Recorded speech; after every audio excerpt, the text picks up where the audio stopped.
Welcome to Professor Jeffrey Sachs's commentary. Trump's Attorney General responding kindly to SNL Mockery and to a profound reflection on power, satire, and humility, asking whether a democracy that laughs at itself can still recognize truth beneath the performance. In essence, it's a moral study of how humor tests the soul of a nation flirting with authoritarianism. It began, as many American parables now do, not in the chambers of Congress or the halls of justice, but on a brightly lit soundstage in New York. Saturday Night Live opened its show with a caricature of the Trump administration's Attorney General, a performance dripping with irony, sharp as a blade but wrapped in laughter. The actor mimicked the man's solemn devotion to his leader, the exaggerated loyalty, the trembling insistence that every act of power was lawful, even righteous. The audience roared. The laughter rolled across living rooms like a brief reprieve from exhaustion, a nation laughing not at comedy but at the absurdity of its own politics. And then something unexpected happened.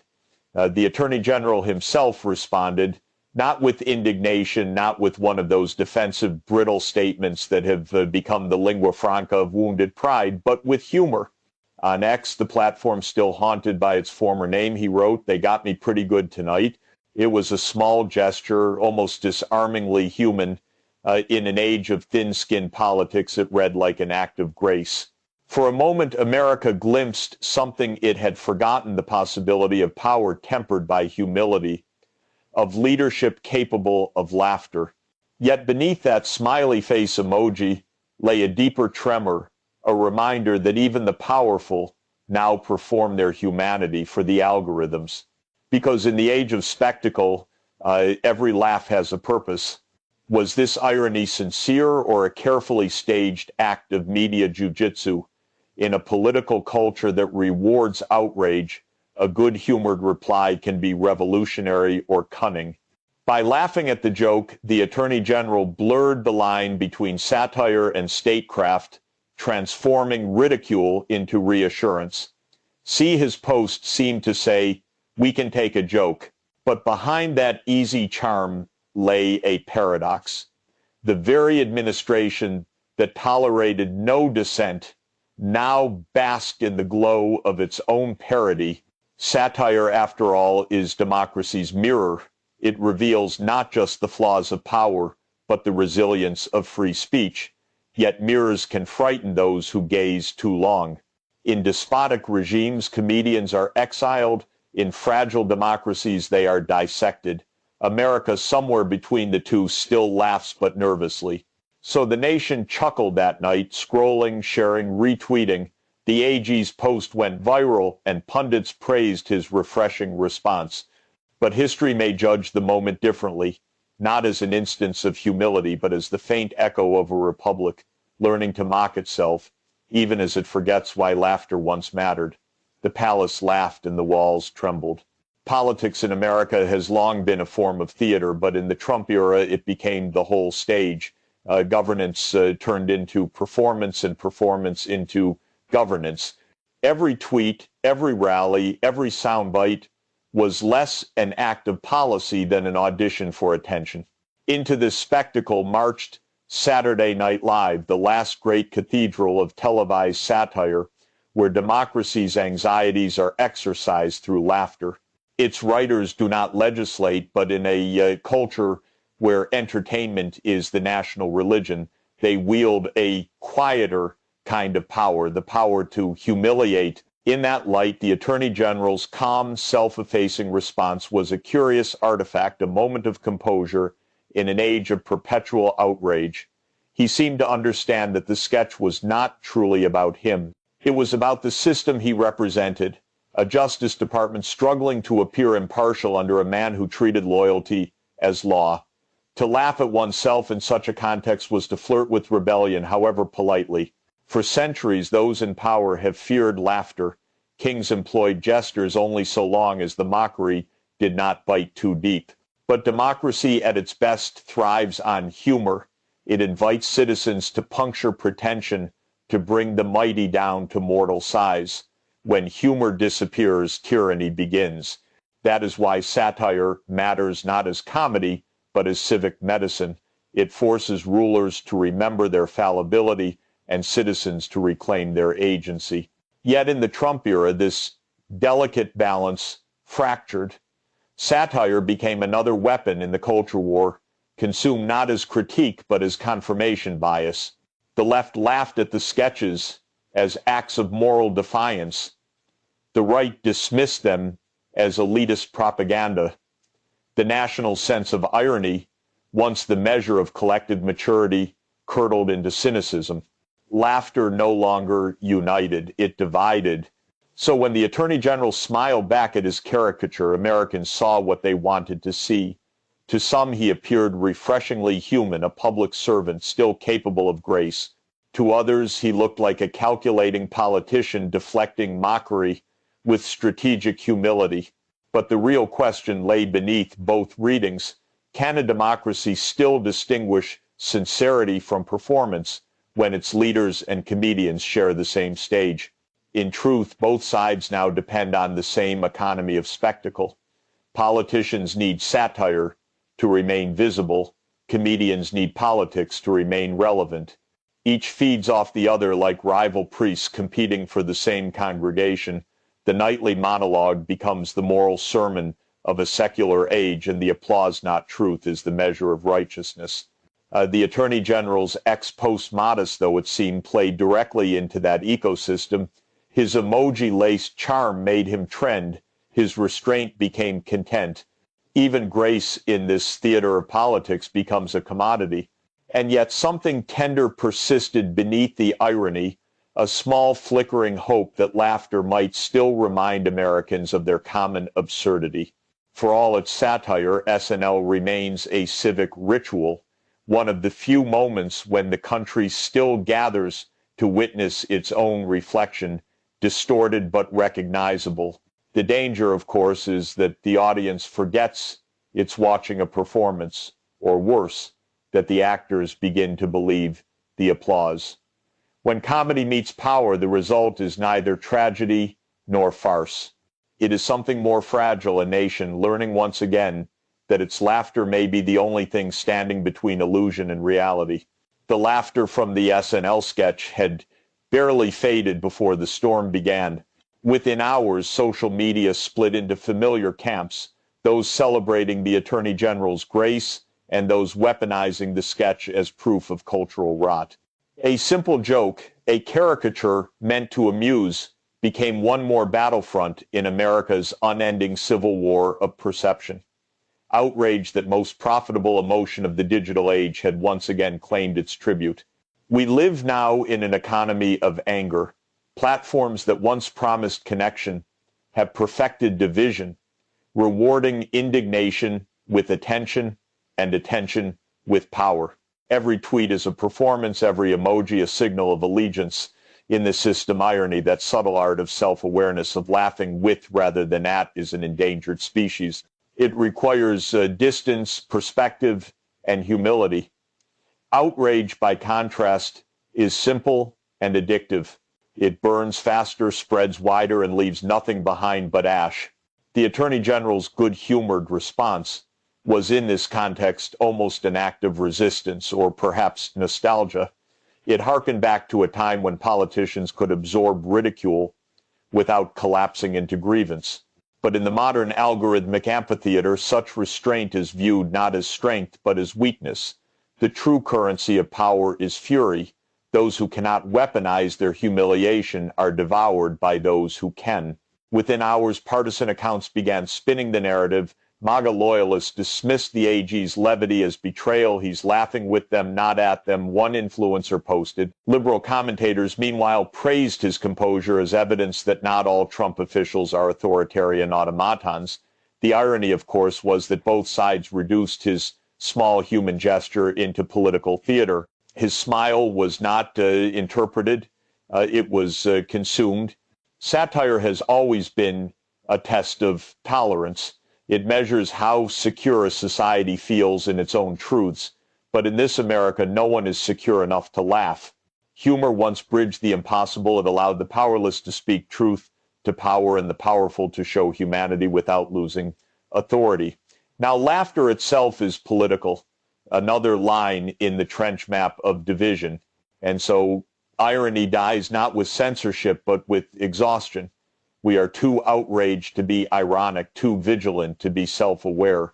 The collective nervous system of the nation is shot through with defensiveness. Every word is preemptively armored. The late-night sketch, once a release valve, now functions as an accelerant. We laugh, but not to heal. We laugh to hate more efficiently. In quieter moments, one wonders what becomes of a democracy that can no longer share a joke. The Roman poet Juvenal once warned that when a society laughs only in cruelty, its republic is already doomed. America's laughter today feels perilously close to that precipice, hollow, defensive, transactional. The AG's simple post, "They got me pretty good," might have been an olive branch, a fleeting moment of civility. But in the age of outrage, olive branches are kindling. Once irony was the conscience of democracy, the reminder that all power, even righteous power, is absurd in the face of human folly.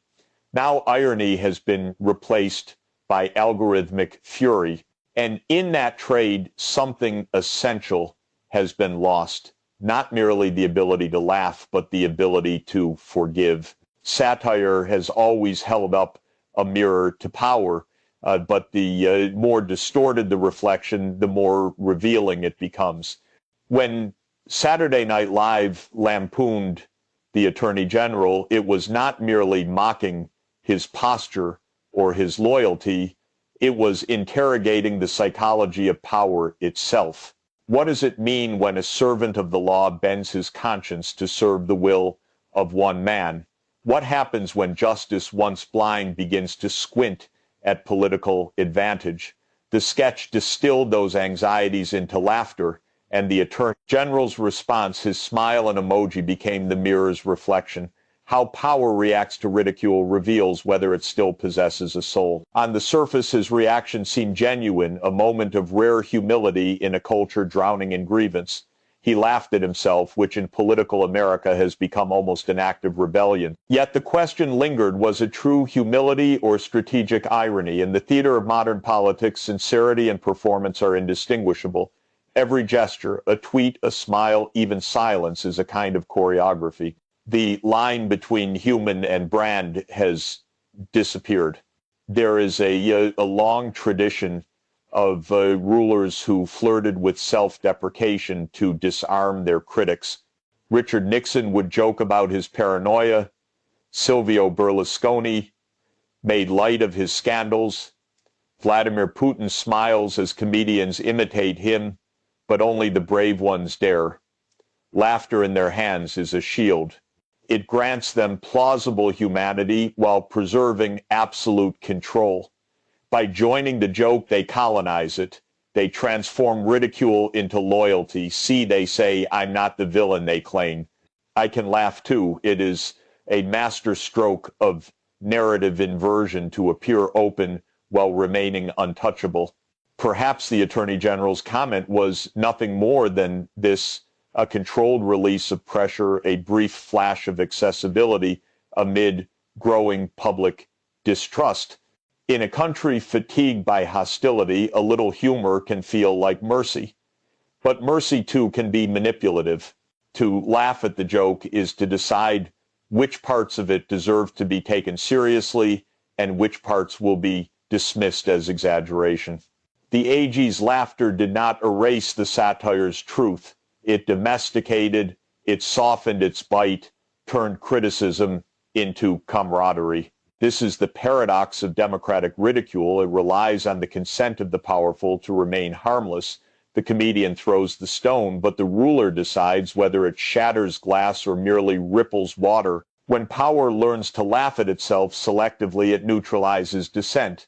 The joke becomes part of the system, one more ritual that sustains the illusion of accountability. Still, one must not be too cynical. Perhaps he truly did find the sketch funny. Perhaps he recognized in that moment the absurdity of politics and the futility of taking oneself too seriously. If so, that brief humility was a victory not for him, but for the idea of democracy itself, For laughter, when honest, is the confession of imperfection. It's the human spirit's last defense against tyranny. But if the laughter was staged, if it was another mask in the theater of control, then the mirror has turned cruel. Because when power laughs insincerely, it is not laughter at all. It is the sound of truth being rehearsed out of existence. The digital age has not merely politicized institutions, it has aestheticized them.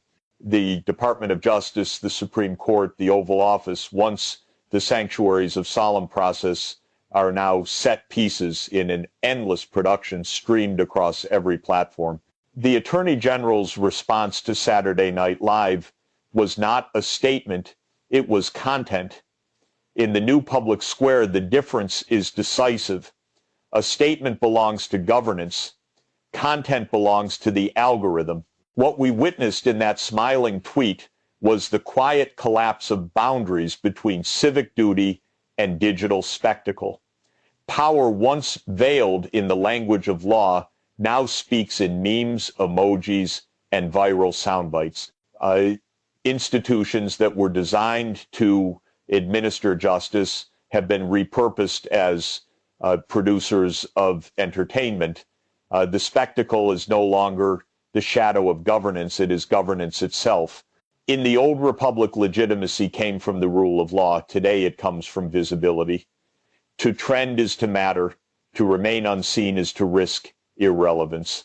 Even those charged with enforcing the law have absorbed this logic that perception is reality and that public image, not policy, defines success. When the Attorney General laughed at his own parody, he did what millions of citizens do daily. He performed relatability. Yet for a man sworn to the Constitution, such gestures carry a heavier moral weight. When justice becomes self-aware of its own performance, it ceases to be justice and becomes theater. Inside the machinery of Washington, aides now speak of media cycles as if they were weather patterns, uncontrollable but predictable. Every decision is measured not in legal consequence but in virality, half-life. The SNL sketch became another storm in this endless forecast brief. Noisy, profitable talk show panels debated whether the AG's humor signaled civility or calculation, as if governance could be divined from tone. Once again, substance dissolved into spectacle, and the audience applauded the illusion of authenticity. Meanwhile, the institutions themselves, those ancient bones of the republic, began to creak under the weight of their new role. The Department of Justice's social media team fielded inquiries about the Post journalists, crafted op-eds titled "When Power Learns to Laugh," and interns compiled analytics on engagement rates. It was bureaucracy repurposed for storytelling. The legal turned theatrical, the procedural made performative. America's guardians of law had become characters in their own serialized drama. This transformation is not unique to one administration or ideology.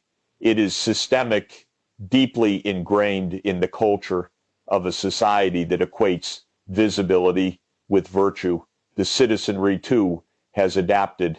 They no longer watch government, they consume it. Every hearing is a cliffhanger, every indictment a season finale. The republic now runs on narrative tension, not moral conviction. And yet within this theatrical decay, there remains a deeper sadness. Institutions were meant to endure the passions of the moment, to be slow, sober, and resistant to hysteria. But the age of spectacle demands immediacy. It rewards outrage and punishes patience. When even the Attorney General must speak in the language of entertainment to be heard, the Republic has crossed an invisible threshold. Justice no longer stands above the crowd. It dances for applause. The laughter that once signaled civic freedom has become a soundtrack to institutional exhaustion. What began as satire has ended as self-parody, the nation watching the state performing. and democracy reduced to a feed that never stops scrolling. When a nation mocks itself, the world listens. When it does so compulsively, the world begins to worry. The SNL parody of Trump's Attorney General and his smiling response might have seemed trivial, a flicker in the restless American news cycle, but abroad it was treated as something emblematic, the empire performing its own decline through satire. What once read as confidence, the ability to laugh at one's leaders, now reads as exhaustion, the laughter of a civilization, unsure whether it is still in on the joke. In Paris, Le Monde described the exchange as an American paradox, self-mockery masking self-doubt. In London, The Guardian called it the new theater of U.S. power politics by performance. From Berlin to Bangkok, commentators saw in that single emoji post a symbol of a broader malaise, a political culture that can no longer distinguish authenticity from irony, governance from entertainment. When the guardians of law become jesters, wrote one Italian columnist, the republic has become the circus. America's soft power, once rooted in the gravity of its ideals, now floats on the volatility of its spectacle. The world that once revered the country's institutions now scrolls past them like episodes in an endless series. The White House press room, the Supreme Court steps, and the late-night stage all have become indistinguishable in tone and purpose. Washington exports not democracy anymore, but drama. The same culture that once inspired resistance movements now inspires reality shows. To many global observers, this irony cuts deep. They remember a different America, one that spoke solemnly of liberty and law, that sent its envoys to monitor elections and its NGOs to train journalists in truth-telling, that America lectured others on transparency and accountability. Now those same nations watch as American officials debate policy through memes and emojis, with late-night comedians emerging as the moral conscience of the republic. The teacher has become the cautionary tale. And yet there is a strange admiration mixed with the pity for all its chaos. The United States still allows this ritual of self-critique. In Moscow or Beijing, a satirical sketch mocking the justice minister would vanish, and so would the performer. America's ability to parody itself remains paradoxically its last proof of freedom. The problem is not that the nation laughs, it's that it has forgotten how to listen to what its laughter means. The rest of the world understands the warning. Democracies die not when laughter ends, but when it ceases to matter, when mockery no longer threatens power, when satire becomes part of the show. America, to its credit, still permits dissent, but the dissent has been domesticated. It trends, it amuses, and then it disappears beneath the next outrage. In the global imagination, the United States once embodied a moral narrative, that of a flawed yet striving republic. Now it embodies a cultural paradox, the democracy that cannot stop entertaining itself long enough to govern. The SNL sketch, the emoji, the applause, these are not trivial details. They are symptoms. The world sees a superpower lost in self-parody, unable to distinguish its satire from its statecraft. Still, some foreign observers whisper a gentler hope that perhaps after the laughter a new seriousness will return, that America, having exhausted its theater, might rediscover its truth. But for now, the curtain remains up, the spotlight burns hot, and the world watches the performance that used to be a republic. Every performance must end. The applause fades, the lights dim, and the actors, stripped of costume and pretense, face themselves in the dressing room mirror. America has reached that moment. The laughter that once defined its resilience now echoes with fatigue. The SNL sketch and the Attorney General's wry response were never the story. They were the symptom, the faint tremor of a nation wrestling with the absurdity of its own reflection. The real question was never whether power could take a joke, but whether truth could survive one. There is a fine line between humor that liberates and humor that anesthetizes. In healthy societies, satire exposes vanity, punctures pomposity, and restores perspective. It humbles power by reminding it that it is mortal. But in a decadent republic, laughter becomes narcotic, a way of pretending that ridicule alone is resistance, that irony is a substitute for justice. America has lived too long on that drug. It mocks coping but rarely seeks to change. The AG's good-natured emoji was a kind of tranquilizer, a soothing signal that even corruption could be charming if packaged with a smile. Yet perhaps there was also something redeeming in that moment, a trace of humanity peeking through the machinery of spectacle. A public official, mocked and magnified, chose to respond not with fury but with levity, however fleeting that grace mattered. For humility, even when half performed, is the one virtue that authoritarianism cannot imitate. Tyrants demand worship. Democrats must learn to laugh. The danger lies not in laughter itself, but in forgetting its purpose that it should heal, not numb. The reckoning, then, is not political, but moral. The nation must rediscover the dignity of seriousness, not the pompous kind that suffocates humor, but the kind that restores proportion. Truth must again become heavier than irony, sincerity more powerful than sarcasm. The task is not to silence laughter, but to reconnect it with conscience, to make it mean something. In the coming years, America will need less mockery and more honesty, less theater, more truth. The Republic cannot survive as a meme. It must remember what its laughter once signified: courage, self-awareness, and the refusal to surrender to despair. When humor loses those anchors, it becomes cruelty, the laughter of a crowd that no longer knows what it's laughing at. So let the stage go dark for a moment. Let the Republic breathe. Let it remember that democracy at its core is not entertainment, but empathy, a shared acknowledgement of human frailty. The last laugh, if it comes, should not be at one another's expense, but at our own folly, our shared delusion that spectacle could ever replace substance. For in the silence after the laughter, something sacred still lingers, the possibility of renewal. And perhaps when the curtain finally rises again, the performance will have changed. Less a circus, more a conversation. Less parody, more truth.